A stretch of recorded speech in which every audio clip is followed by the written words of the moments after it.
Hello दोस्तों, राधे कृष्णा। आज हम संकटा माता की कहानी सुनाने जा रहे हैं, तो आप सब ध्यान से ज़रूर सुनिएगा। एक बुढ़िया थी। उस बुढ़िया का एक बेटा था जिसका नाम रामनाथ था। रामनाथ धन कमाने के लिए परदेश चला गया। बुढ़िया अपने पुत्र के विदेश जाने के बाद बहुत चिंतित और दुखी रहने लगी, क्योंकि बहू उसे प्रायः नित्या खटी खोड़ी सुनाया करती थी। इसलिए बुढ़िया प्रतिदिन चिंतित और उदास रहती और घर के बाहर स्थित कुएं पर बैठकर रोया करती थी। बुढ़िया का यह क्रम रोज चलता रहा। एक दिन कुएं में दिए की माँ नामक एक स्त्री निकली और उसने बुढ़िया से पूछा, बूढ़ी माँ, तुम इस तरह बैठकर क्यों रोती हो? तुम्हें किस बात का कष्ट है? तुम मुझे अपना दुख बताओ, मैं तुम्हारे दुख दूर करने का प्रयत्न करूंगी। बुढ़िया ने उस स्त्री को प्रश्न सुनकर कोई भी जवाब नहीं दिया और रोती ही रही। दिए की माँ बार बार एक ही प्रश्न दोहराई जा रही थी। वह बुढ़िया इस बात से झुंझुला उठी और उस बुढ़िया ने दिए की माँ से कहा, तुम मुझे बार बार ऐसा क्यों पूछ रही हो? क्या सचमुच में तुम मेरा दुख जानकर उसे दूर कर दोगी? बुढ़िया की बात सुनकर दिए की माँ ने उत्तर दिया, मैं अवश्य ही तुम्हारे कष्टों को दूर करने का प्रयत्न करूंगी। बुढ़िया ने दिए की माँ का ऐसा आश्वासन पाकर कहा, मेरा बेटा कमाने के लिए परदेश चला गया। उसके पीछे मेरी बहू मुझे बहुत बड़ा भुला कहती है। यही मेरे दुख का कारण है। बुढ़िया की बात सुनकर दिए की माँ ने कहा, यहाँ के वन में संकटा माता रहती हैं। तुम अपना दुख उनसे सुनाकर कष्ट को छुटकारा पाने के लिए प्रार्थना करो। माँ बहुत दयालु और दुखियों के प्रति बहुत सहानुभूति रखती हैं। निसंतानों को संतान, निर्धनों को धनवान, निर्बल को बलवान, अभागों को भाग्यवान बनाती हैं। उनकी कृपा से सौभाग्यवती स्त्रियों को सौभाग्य अचल हो जाता है। कुंवारी कन्याओं को अपने इच्छित वर की प्राप्ति होती है। रोगी अपने रोग से मुक्त होते हैं। इसके अलावा जो भी मनोकामना वह सभी को पूरा करती हैं, इसमें कोई भी संदेह नहीं है। दिए की माँ से ऐसी विलक्षण बात को सुनकर बुढ़िया संकटा माता के पास गई और उनके चरणों पर गिरकर विलाप करने लगी। संकटा माता, मेरे बड़े ही दयालु हो कर बुढ़िया से पूछा, बुढ़िया तुम किस कारण इतने दुख से बार बार रोती रहती हो? बुढ़िया ने कहा, हे माता, आप तो सब कुछ जानती हो, आपसे तो कुछ भी छिपा नहीं है। आप मेरे दुख को दूर करने का आश्वासन दें, मैं अपनी दुखद गाथा आपको सुनाऊं। बुढ़िया की बात सुनकर संकटा माता ने कहा, मुझे पहले अपना दुख बताओ। दुखियों का दुख दूर करना ही मेरा काम है। संकटा माता के ऐसा कहने पर बुढ़िया ने कहा, हे माता, मेरा लड़का परदेश चला गया है। उसके घर में न रहने से मेरी बहू मुझे बहुत तरह तरह की सुनाया करती है। उसकी बातें मुझसे सहन नहीं होती। इसी कारण परेशान होकर मैं बार बार रोया करती हूँ। बुढ़िया की इस दर्द भरी कथा को सुनकर संकटा माता ने कहा, तुम घर जाकर मेरे लिए मन्नत मनौती मांगकर मेरी पूजा करो। इससे तुम्हारा लड़का सकुशल घर वापस आ जाएगा और मेरी पूजा के दिन सुहागन स्त्रियों को आमंत्रित कर भोजन कराना। ऐसा करने से तुम्हारा लड़का अवश्य तुम्हारे पास आ जाएगा। संकटा माता के कहे अनुसार बुढ़िया ने मनौती मांगकर पूजा की और सुहागिन स्त्रियों को भोजन के लिए आमंत्रित किया।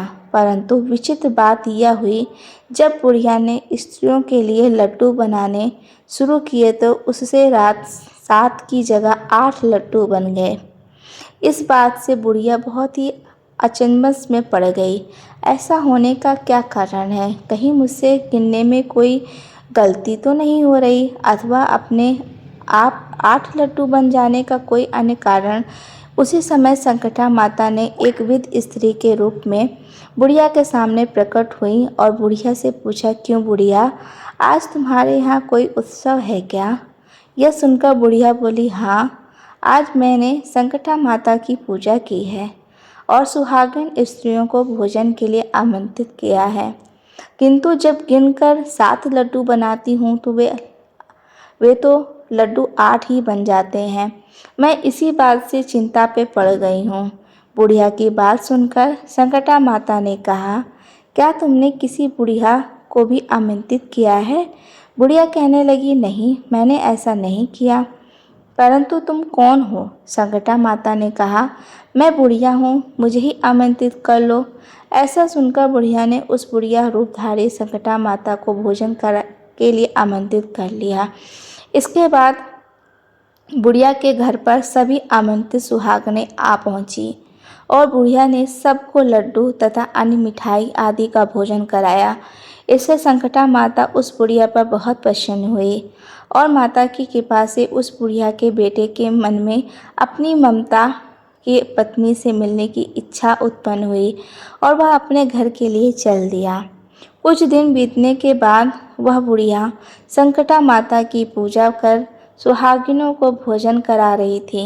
किसी ने उसके लड़के के आने की सूचना दी, लेकिन बुढ़िया अपने काम में लगी रही। उसने कहा, लड़के को बैठने दो, मैं सुहागिनों को जमा कर अभी आती हूँ। लड़की की बहू ने पति के आने का समाचार सुना। उसी क्षण पति के स्वागत के लिए तुरंत घर की ओर चल दी। लड़के ने अपनी पत्नी को देखकर मन में सोचा कि मेरी स्त्री मेरे प्रति कितना प्रेम रखती है, जो खबर पाती ही मुझसे मिलने आ गई। परंतु मेरी माँ को मुझ पर जरा भी प्रेम नहीं। मेरे आने की खबर पाकर भी मेरी माँ मुझसे मिलने नहीं आई। जब पूजा का काम समाप्त हो गया, सभी सुहागिनें भोजन कर अपने अपने घर को लौट गईं। बुढ़िया अपने बेटे से मिलने के लिए उसके पास पहुंची। माँ के आने पर लड़के ने पूछा, माँ, अब तक कहाँ थी? माँ ने कहा, बेटा, मैंने तुम्हारी कुशलता के लिए संकटा माता से मनौती मांग रखी थी। उसी को पूरा करने के लिए सुहागिनें जमा रही थी।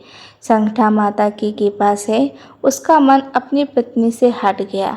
उसने माँ से कहा, माँ, ये तो मैं यहाँ ही आ रहा हूँ। बुढ़िया ने कहा, बेटा, तुम्हें मैंने बड़ी कठिनता और तपस्या से पाया है, इसलिए तुम्हें छोड़कर नहीं जा सकती। चाहे बहू का त्याग भी करना पड़े, मैं कर सकती हूँ। अतः लड़के ने अपनी स्त्री को घर से निकाल दिया। घर से निकालकर बाहर आई तो बहुत दुखी मन से एक पीपल के पेड़ के नीचे बैठकर रोने लगी। एक राजा उधर से जा रहा था। उसे रोता देखकर राजा रुका और पूछा, तुम क्यों रो रही हो? तब उसने अपनी सारी व्यवस्था राजा को कह सुनाई। राजा ने कहा, आज से तुम मेरी धर्म बहन हो, इसलिए रो मत। मैं तुम्हें सभी कष्टों को दूर करने का प्रयास करूँगा। यह कहकर राजा उस स्त्री को अपने महल ले आकर आ गया। महल जाकर राजा ने रानी को सारी गाथा सुनाई और रानी को कहा, देखो, आज से ये धर्म बहन है, इसी महल में रहेगी और इसको किसी प्रकार का कष्ट नहीं होना चाहिए। राजा के यहाँ पहुँचकर कुछ दिन बाद धर्म से प्रेरित होकर रामनाथ की स्त्री ने भी संकटा माता का व्रत आरंभ कर दिया और संकटा माता के निर्मित सुहागिनों को भोजन कराने के लिए आमंत्रित किया। उसने रानी को भी आमंत्रित किया। जब भी सुहागिनें लड्डू खाने लगी तो रानी ने कहा, मुझे तो रबड़ी मलाई से और स्वादिष्ट मिष्ठान ही हजम होते हैं, या पत्थर समान लड्डू कैसे हजम होंगे? ऐसी अवहेलनापूर्ण बातें कहकर रानी ने लड्डू खाने से मना कर दिया। कुछ समय बाद संकटा माता की कृपा से रामनाथ अपनी पत्नी को खोजते हुए राजा के महल में आया। वहां आकर अपनी पत्नी को संकटा माता की पूजा करते हुए देखा तो संकटा माता को हाथ जोड़कर प्रणाम किया और अपनी पत्नी से कहा, प्रिय मेरे अपराध को क्षमा करो। पत्नी ने कहा, नाथ यह सब पर्वत से ही होता है, इसमें आपका कोई दोष नहीं है। आप मेरे ईश्वर रूप हो, मेरे ही अपराध को क्षमा करें। यह कहकर दोनों ने विधि पूर्वक संकटा माता व्रत कथा सुनी, संकटा माता की पूजा की। पूजा को समाप्त कर सुहागिनों को जमा कर दोनों ने पति पत्नी अपने घर की ओर प्रस्थान के लिए तैयार हुए। जाते समय रामनाथ की स्त्री ने राजा रानी से कहा, जब मुझ पर दुख पड़ा था तो आप लोगों ने धर्म बहन बनाकर मुझे आश्रय दिया। यदि आपको किसी भी तरह की सहायता की आवश्यकता हुई तो मेरी कुटिया में निसंकोच चले आना। ऐसा कहकर दोनों पति पत्नी घर चले आए। संकटा माता के प्रसाद का निरादर करने के कारण रानी पर भारी संकट आ पड़ा। रामनाथ की बहू के जाते ही उनका राजपाट नष्ट हो गया। ऐसी विपत्ति में पड़कर रानी ने राजा से कहा, ना मालूम वह तुम्हारी धर्म बहन कैसी थी, उसके यहाँ से जाते ही सब कुछ नष्ट हो गया। रानी ने राजा से कहा, जाते समय वह कह गई थी, जब मेरे पर कष्ट पड़ा था तब मैं तुम्हारे पास आई थी और कदाचित तुम्हारे ऊपर कोई भी कष्ट पड़े तो तुम मेरे घर चले आना। हम लोगों को उसके ही यहाँ चलना चाहिए। ऐसा विचार कर राजा रानी दोनों ही अपनी धर्म बहन के घर गए। वहाँ जाकर रानी ने कहा, बहन तुम्हारे जाते ही ऐसा क्या हो गया, हमारी सारी संपत्ति नष्ट हो गई, हम बहुत परेशान हैं। रानी की बात सुनकर रामनाथ की स्त्री ने कहा, बहन मैं तो कुछ नहीं जानती, मेरे तो सब करता धरता संकटा माता है, इसके अतिरिक्त कोई दूसरा नहीं। इसलिए मेरी राय है कि तुम संकटा माता से अपनी भूलों की क्षमा याचना करो। उन्हीं की मान मनौती से तुम्हारा काम बन जाएगा, तुम्हारे सारे बिगड़े काम अपने आप सुधर जाएंगे। रामनाथ की स्त्री की बातें सुनकर रानी ने श्रद्धा भक्ति से संकटा माता का व्रत किया और सुहागिनों को जिमा कर अनजाने में हुई अपनी सभी भूलों के लिए संकटा माता से बार बार क्षमा मांगी। रानी के ऐसा करते ही संकटा माता प्रसन्न हो गई और रात में ही रानी को स्वप्न में कहा कि तुम दोनों पति पत्नी अपने महल चले जाओ, वहाँ जाकर मेरी पूजा करना और मेरे निर्मित सुहागिनों को जिमा। ऐसा करने से तुम्हारा गया हुआ राजपाट तुम्हें दोबारा वापस मिल जाएगा। सुबह होते ही रानी ने अपने स्वप्न की बात राजा को बताई। रानी की बात सुनते ही राजा उसी क्षण रानी को साथ लेकर अपने महल की ओर चल दिए। महल में आने के बाद राजा रानी ने संकटा माता से कहे अनुसार पूर्ण भक्ति भाव से माता संकटा की पूजा की और सुहागिनों को भोजन कराया।